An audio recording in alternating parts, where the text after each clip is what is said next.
edition of Meteorology Lab. This evening is kind of quiet. We've gotten into kind of a cool springtime pattern. Had a bit of Pacific and Canadian air work down into Texas. And we can see some high cirrus streaming in from the west. And the charts show that most of the storm action is up in Colorado.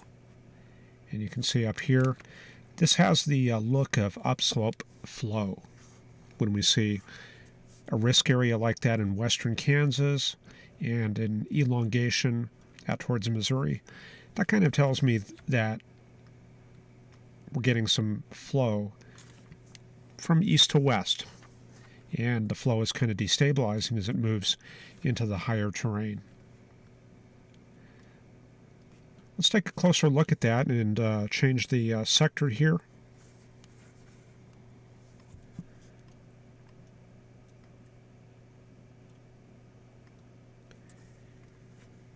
And this will give us a closer look at that activity. And you can see the easterly flow there in Kansas. Cyclone over the Trinidad, Springfield area of Colorado. And so we've got that flow from east to west, right around the low, and then from north to south on the west side of that low there. Okay, so do we have a dry line in place? Well, it's certainly possible. We do have southerly flow in place on the southern plains here. Let's take a look at the thermodynamics field. We'll bring up the temperature and dew point. And we're probably a little bit too far north to really check this out. But if you look at the blue colors, we can see mostly just 40s and 50s. So we've got very dry air in place. And I suspect that this here is probably some sort of warm frontal boundary. We can see a major temperature contrast, 88 down here around Lubbock, cooling off to 60s here in Oklahoma. So that's indicative of an outflow pool or a warm front. So that would be kind of in that area right there. And this has the look of another outflow pool up in Colorado, or possibly a front, because that cyclonic flow in southeast Colorado, that certainly will pull air from the north down in this region. So that could set up a cold front kind of like that. Okay, let's check out the surface map here. This will give us a closer look at Texas and Oklahoma. And we can see the westerly flow there, very warm. So that does kind of have the look of a dry line right there. And this is return flow that is still very cold. So we're definitely not tapping the Gulf right now. So this would be a dry line area, but we're just not quite in place right now for that. Okay. Let me switch charts here. And 250 millibar chart showing a big trough across the central U.S., and that's a reflection of the cold air mass there on the Great Plains. And there's a polar front jet kind of swinging around that. And we can see that the better baroclinicity is out in the Great Lakes area right here. The main trough from about Iowa to Alabama, the main ridge in Ontario like that. So that tells us that the primary frontal system is kind of like that, right in between. Right on the edge of that polar front jet right there. And you can see how the contours come a lot closer together right in this area. So this is where we have the best support for a frontal system. Not so much here in Texas, but further out to the west, looks like we have some decent support out in that region 2. 150 knots coming in there on the Salem sounding right there. Okay, let me see who we've got here checking in on the chat. We've got Mark and Andrew and Alex Front, Mike Wan, Eddie W. Mike noticed he could see some of the interstate roads and rivers. Ryan Toomey's checking in, and Fun with Tech here in Texas. Greg Kerner. Alexi here in Texas also. Mike mentioning dew points near 50 all day in Texas. Moisture starting to return. Very strong cap. Brian Harp here also with us, and Ron Chalfant, Justin Pulliam. Brett Dean mentioning high of 77 there. Eric Sipes, a couple of interesting upslope surprises in Kansas today. So he's looking at Oklahoma for tomorrow. Sarah Wood checking in, and Greg Schultz is here asking about my voice. Yeah, it's doing better. I don't really know what happened yesterday. My mojo was just off or something. I have no idea what happened. Michael Burrell mentioning that a marginal risk day had a lot of tornadoes around the Columbus, Georgia area to chase. Rick McAllister at the USAA Weather Center. Dorothy Tornado is here, and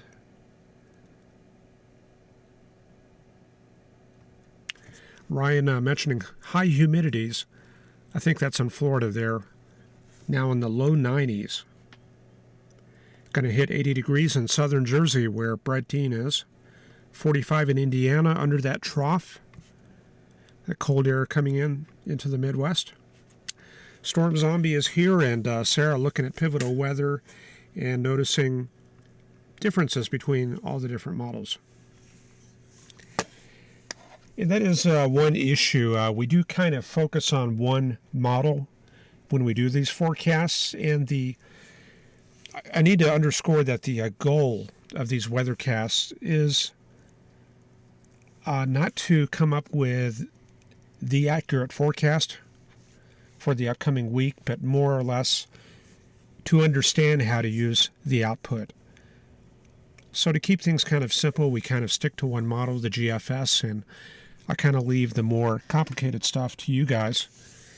And maybe on one of these sessions we can compare and mix and match the models. And we've done that before with the ECMWF and the Canadian model. So maybe with the next big system coming in, we can do some of that model comparison and look at the ensembles and stuff like that too.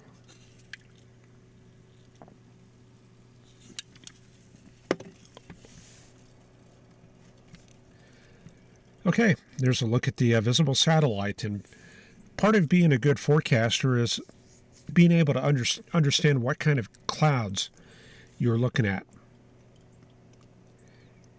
And part of that also is being able to tell right away what kind of imagery you're looking at, whether this is visible or infrared. Well, some of you might think that this is visible, and you're right, but sometimes, let me show you something about infrared imagery here. I'm going to bring up infrared. Give me just a second here. Let me set this up.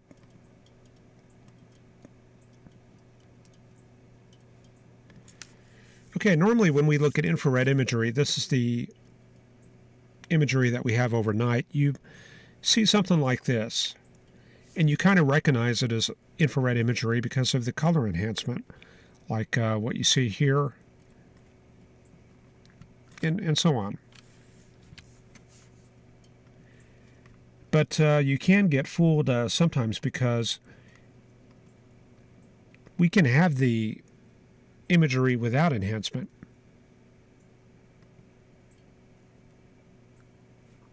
And it will look like this. So this kind of resembles visible imagery a little bit, and it can be a source of confusion, so you have to kind of know how to tell the two apart. We'll zoom in on that Georgia stuff real quick and look at that with the IR channel. Well, one way you can tell is infrared imagery kind of has a granular look. It's lower resolution,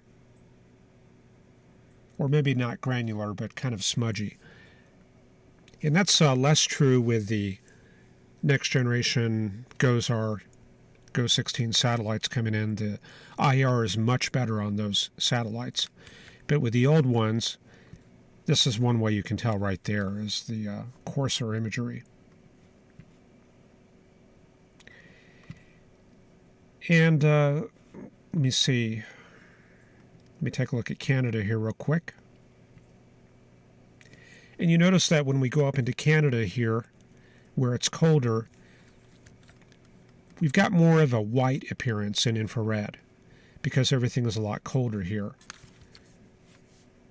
But with visible imagery, if you look at that,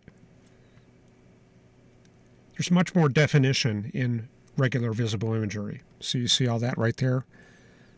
Plenty of stuff to look at here, and that's because we're looking at natural illumination here. So those are some differences between visible and infrared there. So what kind of clouds do we have in place? This is visible imagery. So here are the Great Lakes. We're looking under the cold core area. So there's a 250 millibar chart from this morning. You can see all of this is part of the cold pool aloft.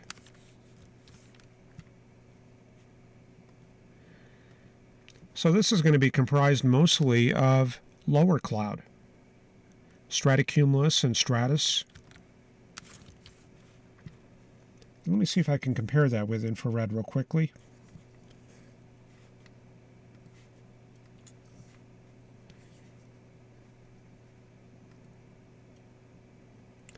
So you notice that when we go to IR, let me zoom that out just a little bit. You'll notice it's not so white, and we don't have enhancement like we have out in Ontario and Pennsylvania. So this is more of a dull, dark shade. And that's because that is a low cloud, and it's closer to the temperature of the ground that you see here in the Dakotas and Iowa.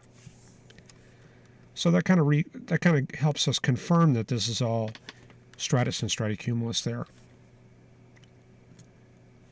Okay. Meanwhile, what we have in Ontario, New York, and Pennsylvania is high cloud here. A few convective elements there. But if we look at the visible imagery out there, you can see kind of a wispy appearance there. So that's the cirriform cloud in this common cloud region.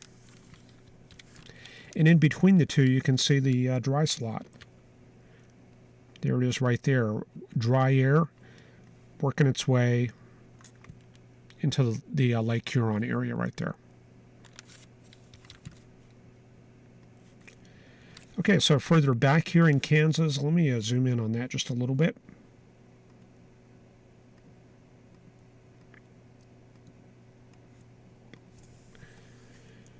We'll take a really close look at things just a couple of hours ago. And there's Colorado and Nebraska there, and you can see the wispy appearance. This is all anvil cloud material from Colorado, and you can see the convection right there around Eads and Kit Carson and Lyman and Burlington. And there's some more convection right there in western Kansas. And then what we have further north, this is more stratiform. So this is further back in the cold air.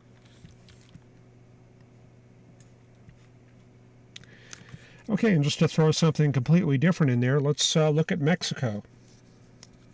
And we know that because of where Mexico is, everything is going to be very convective there. There's a little bit of high altitude stuff from the subtropical jet in place there, but most of the low clouds in this inland area are convective.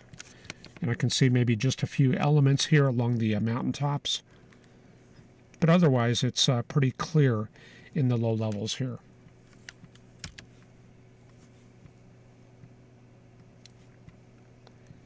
And just a quick look at the Yucatan. We can pick up some thunderstorms here.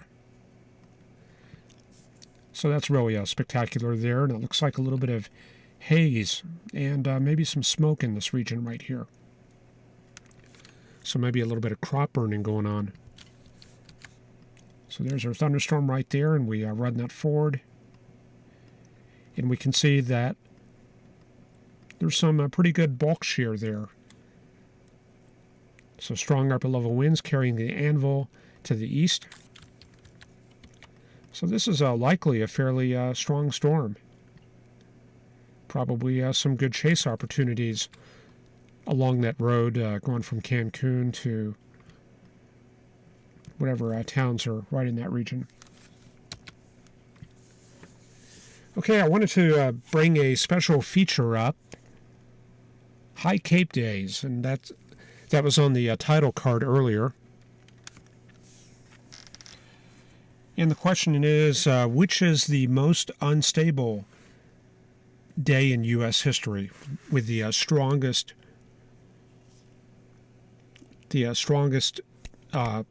instability, the highest capes?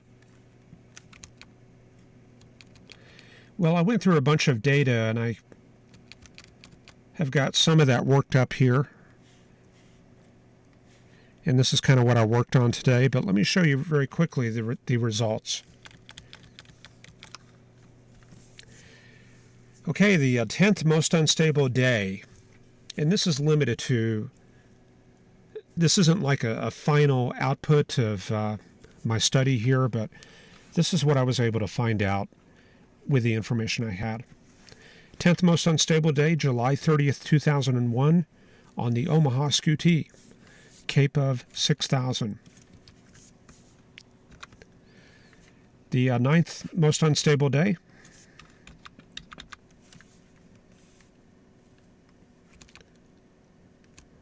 Let me get thumbs plus to cooperate here. Here we go.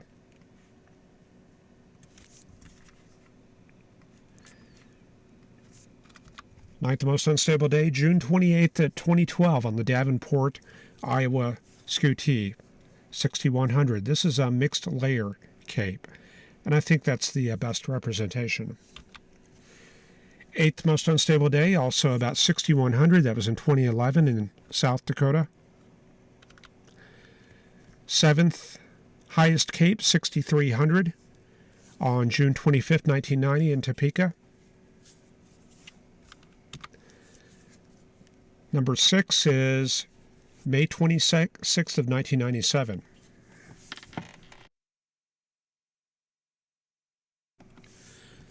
Okay, you may recognize that as the day before Gerald, which was on May 27th, the next day.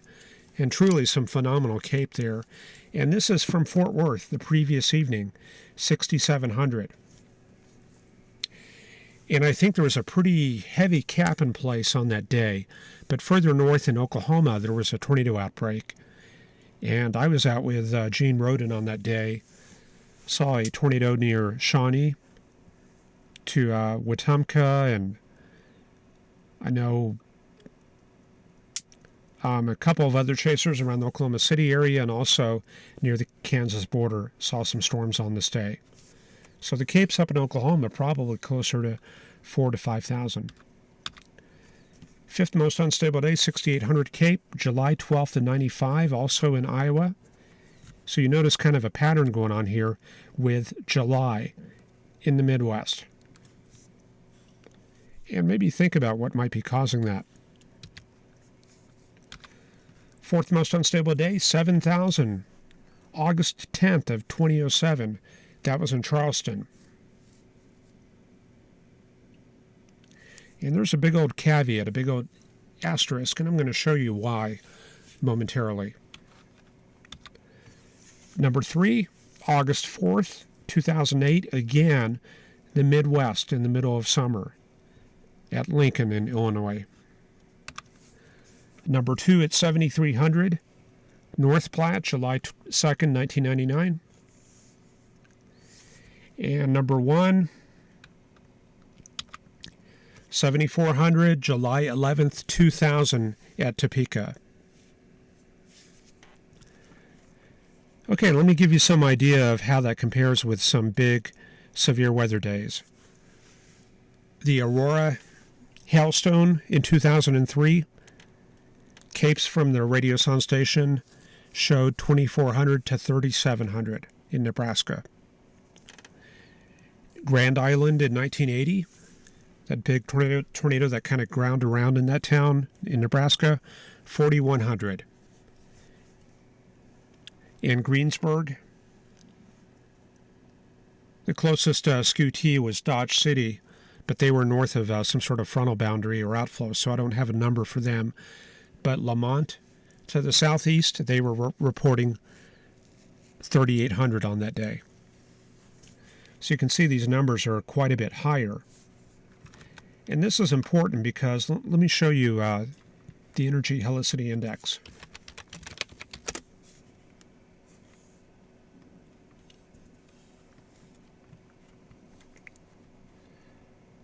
Okay, Energy Helicity Index, CAPE and Storm Relative Helicity. Yeah, this is what I want to show you here.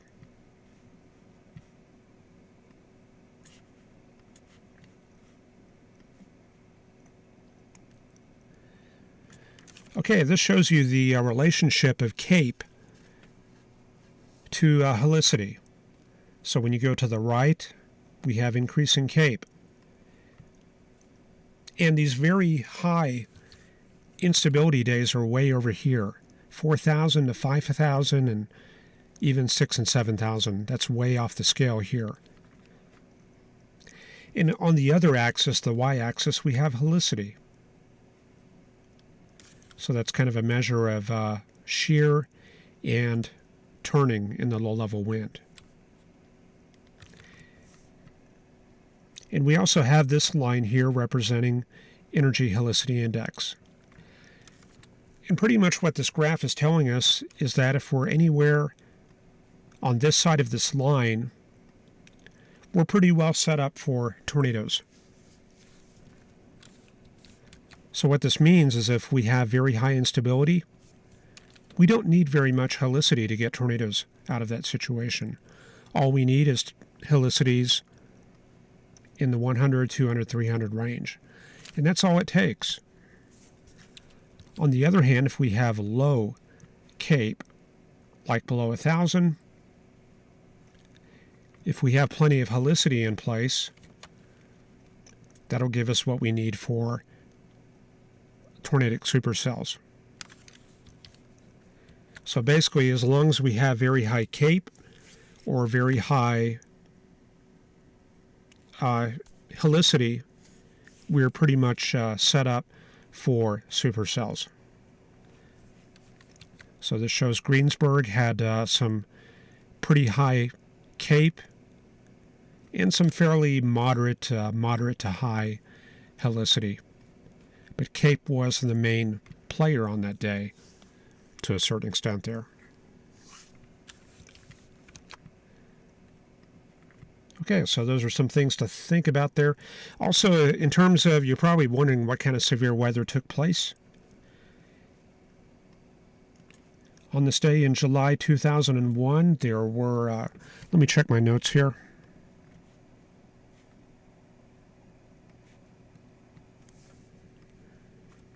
Making sure I don't have these all confused here.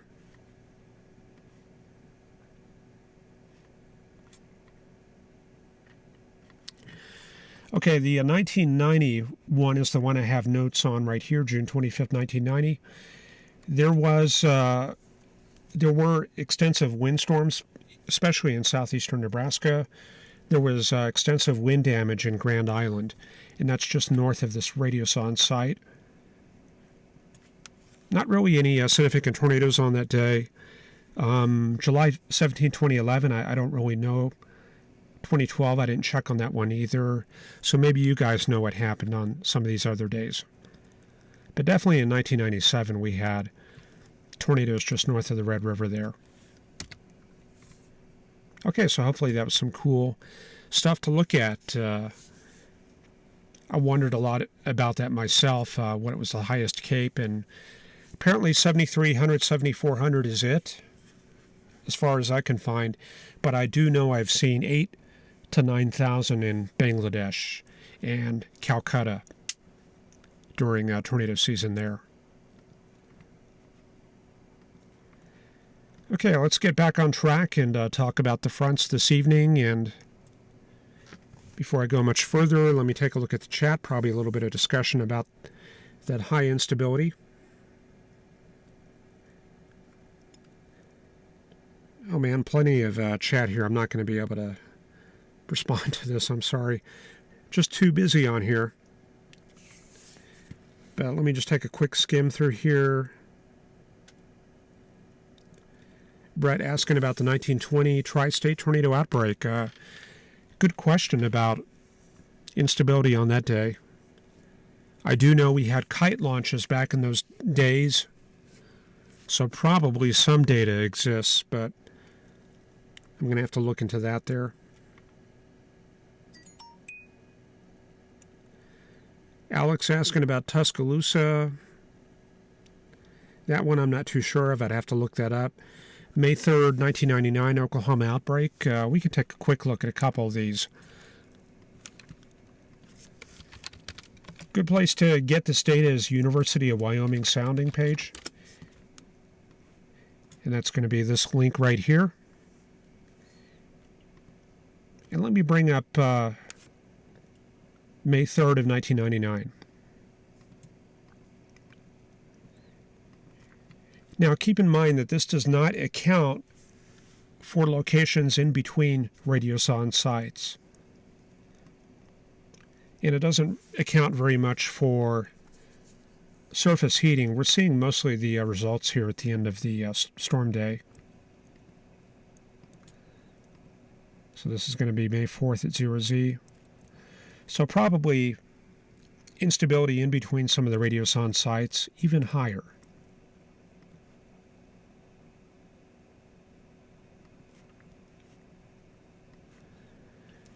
Okay, so here's the Norman sounding for the evening of May 3rd. And we're showing Cape there of 2,200. Round that up to 2,300. I prefer to round these to the nearest 100, because otherwise you're kind of splitting hairs there. Let me see if Lamont had any soundings. Nope. And I'll take a quick look at Fort Worth here, because the storms did originally form near the Lawton area, and we've got 3,000 capes there at Fort Worth. Okay, and then I'll throw one more out. I'm going to look at the Wichita Falls Day F4 or F5 tornado there in 1979.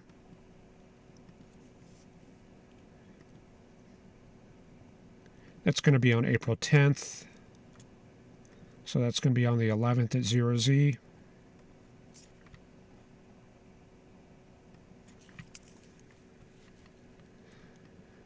Okay, so April 10th, 1979, bringing that up right now. And we don't have a Fort Worth launch there. We do have Stephenville. Let me bring up the WMO for that. 72260. So we just have to modify this and change that to 72260. And that'll give us the Stephenville sounding 1,000. Kind of low, although that is kind of to the south there.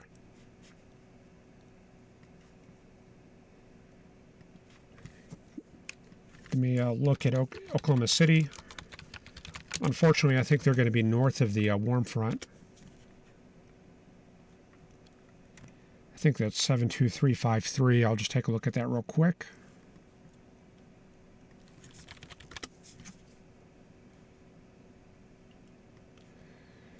Okay, there it is. Yeah,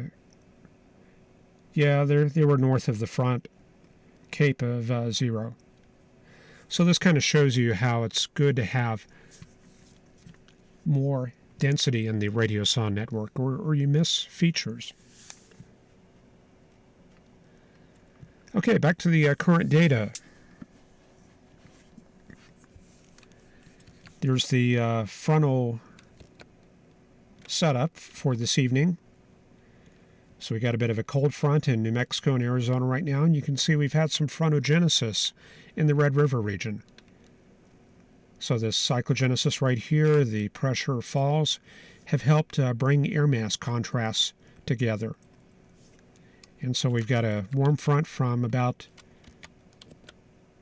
I would say about Tyler to maybe Amarillo, and then extending westward towards Los Angeles as a cold front. And then up in the Great Lakes, here's the other front. Warm front well up in Quebec. And you can see the wraparound into the Great Lakes right there. And we saw the stratocumulus underneath that cold core right there.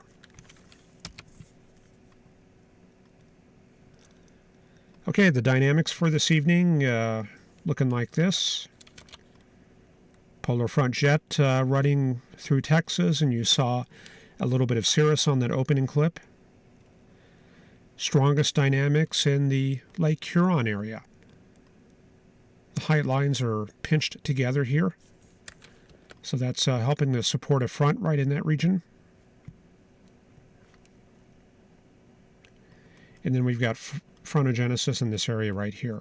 Few waves working through this area, but it's mostly channeled flow.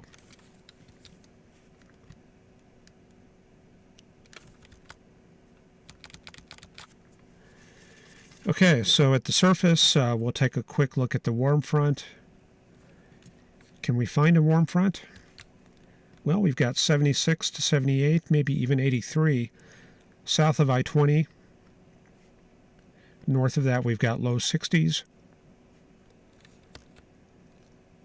So I think that gives us a warm front right in this area here.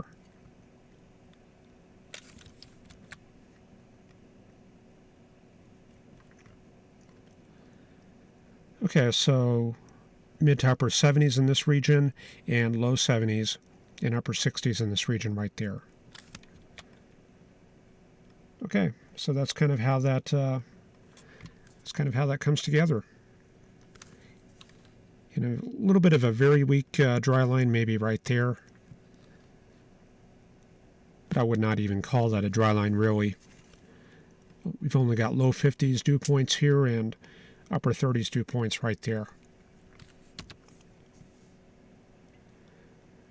Okay, let's check out the forecast and we'll head on to the GFS.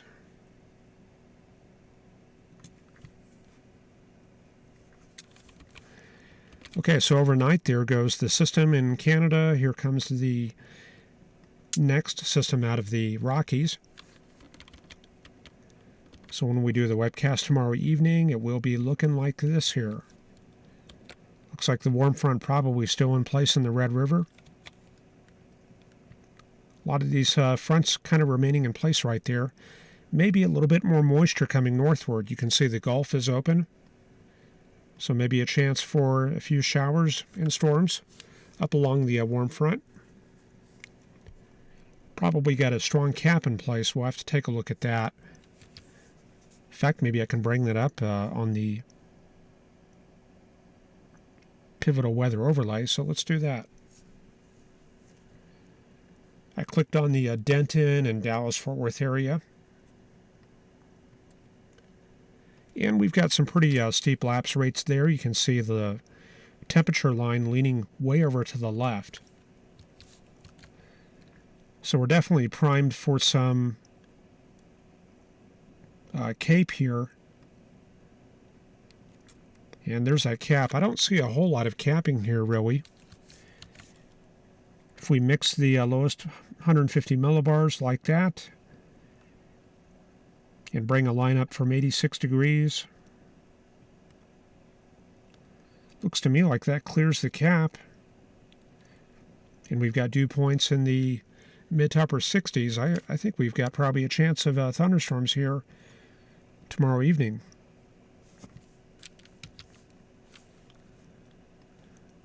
A little bit of helicity in place. You can see that we've got flow out of the south at 10 miles an hour, 10 knots here. And then 1 kilometer off the surface increases rapidly to 40 knots. Here's the storm motion vector, so that sweeps out a fairly moderate to large area there. And not surprisingly, the algorithm there goes for a tornadic situation.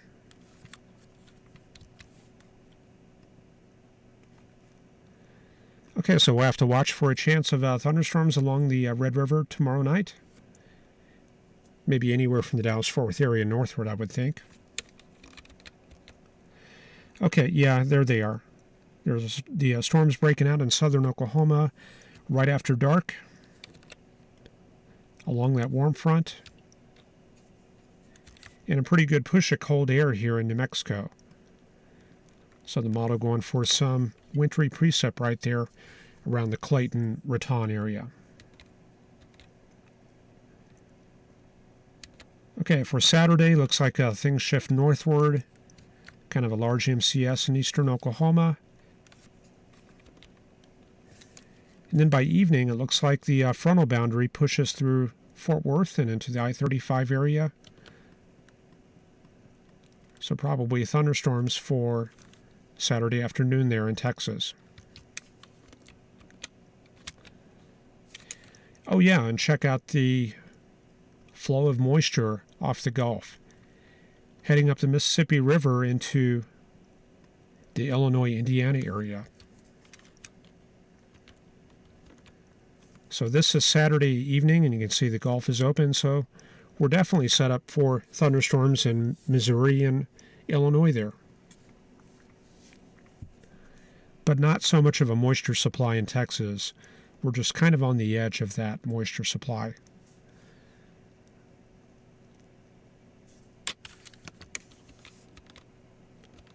Okay, so overnight, Saturday evening into Sunday, things push eastward. Squall line moving into Mississippi and Alabama. The main warm front moving up into the Great Lakes area there. Squall line will move into Georgia overnight, and then for Monday, most of the energy goes to the north there, and I think we end up capping a lot of this part of the air mass here in the southeast. Pretty good occlusion there over Wisconsin. Good dry slot moving northward. Maybe a chance of cold core convection there in the Chicago area on Monday there.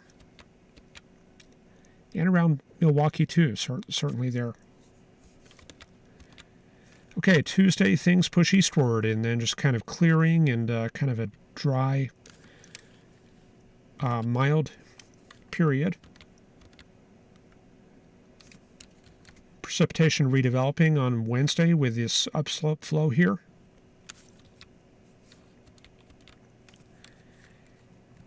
And psychogenesis taking place in Texas, a little bit of isentropic lift and upslope there in Kansas and Oklahoma. It's going to be on Wednesday the 3rd. And on Thursday, another storm system moving through Texas, Arkansas, and Louisiana. Cold push into Texas right there. And looks like this will have more of a punch into the southeastern U.S. right there. Pretty active there in the Pacific Northwest. We can see another storm system moving through here. And Friday going into Saturday, this is going to affect mostly Montana, Wyoming, and the Dakotas there.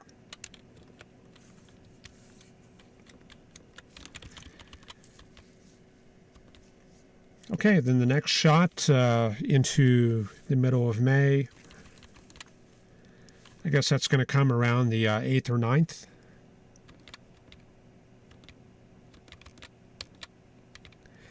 And now around the 13th or 14th, things are really starting to warm up. So we're going to see more dry line action, I think, around the middle of the month there. So even though the models are showing organized activity up here, north of the low, there's a good chance the dry line will be active on this day also.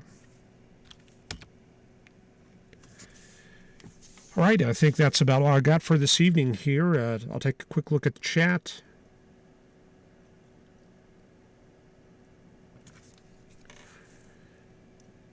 A little discussion there about central Wyoming. Tree Nelson asking about that. Megan John saying Texas moisture is a little bit different from Minnesota's. Oh yeah, high precipitable water up there into Minnesota, Sunday into Monday. Let's take a quick look at that moisture. I'll bring up the precipitable water. And this is a measure of moisture through the column in the troposphere.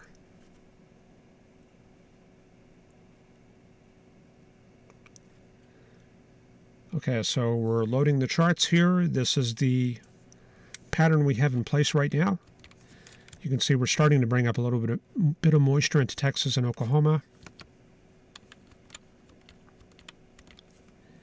Now we start picking up 1-inch amounts ahead of this next system coming out of the Pacific.